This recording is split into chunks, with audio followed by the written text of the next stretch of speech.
भयमुक्त या प्रशासनाचं करायचं काय? खाली मुंडकावर पासून बीड शहर भयमुक्त पाहिजे पासून बीड शहर भयमुक्त पाहिजे आम्ही सब ठाकरेंचं या झोपलेल्या प्रशासनाचं करायचं काय? खाली मुंडकावर पाय.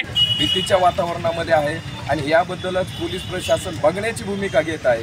जर सामान्य नागरिकाला स्वतःचं संरक्षण स्वतः करावं लागत असेल तर मग पोलीस प्रशासन कशासाठी आहे असा सवाल या सर्वसामान्य जनतेमध्ये उद्भवत आहे। स्वतःचं संरक्षणासाठी शस्त्रास्त्र घेऊन रात्र दिवस लोक जागरण करत आहेत आणि प्रत्येक गल्लीमध्ये त्याच्यामध्ये वयस्कर माणसं असतील, म्हातारे माणसं असतील, यांना ह्या भीतीच्या वातावरणाचा फार त्रास होतो। पोलीस प्रशासनाने वेळीच ही परिस्थिती नियंत्रणात आणावी, नाहीतर आम्ही महाराष्ट्र नवनिर्माण सेनेच्या वतीने दंडूचा मोर्चा बीड शहराच्या जिल्हाधिकारी कार्यालयासमोर आम्ही मोठ्या प्रमाणात काढू।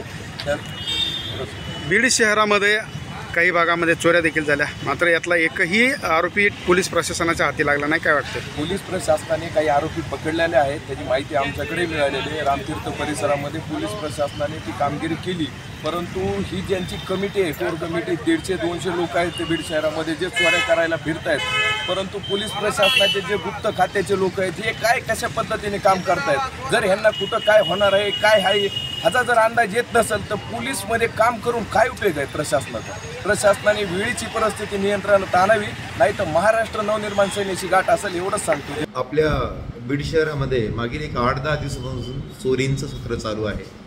आपल्या हद्दीत ते नव्हतं, सुदैवाने नव्हतं, त्यात आपण काही फार करामत करतो असातला भाग नाही आहे, परंतु काल आपल्या हद्दीमध्ये चोरटे भरपूर फिरले आणि ते चोरट्याची सगळ्यात म्हणजे गंभीर बाजू ही आहे मित्रांनो की ते जिथं माणसं आहे त्या ठिकाणी सुद्धा चोरी करायचा प्रयत्न करत आहे, जिथं खूप मोठी रॉबरी किंवा डेकॉयटी होण्याची शक्यता आहे किंवा एखादं ते मर्डर पण करू शकतात चोरीच्या नादामध्ये।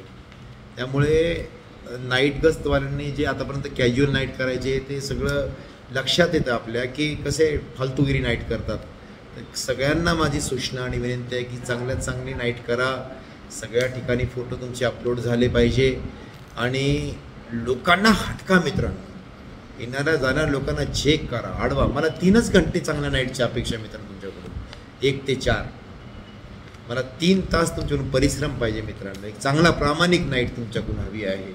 कमीत कमी हे चोट्टे ॲक्टिव्ह आहे तोपर्यंत आपल्या हद्दीमध्ये कुठंच काही झालं नाही पाहिजे आणि सगळे बँक सगळे ATM वारंवार चेक करा। 3 तास तुम्हाला कंटाळा नाही आला पाहिजे। तुम्हाला विनंती, माझी सूचना आहे मित्रांनो, मी चेक करणार आज पुन्हा ग्रुप, आज नाईट राऊंडचे जे लोक आहेत त्यांना वेगळं सांगायची गरज नाही आहे।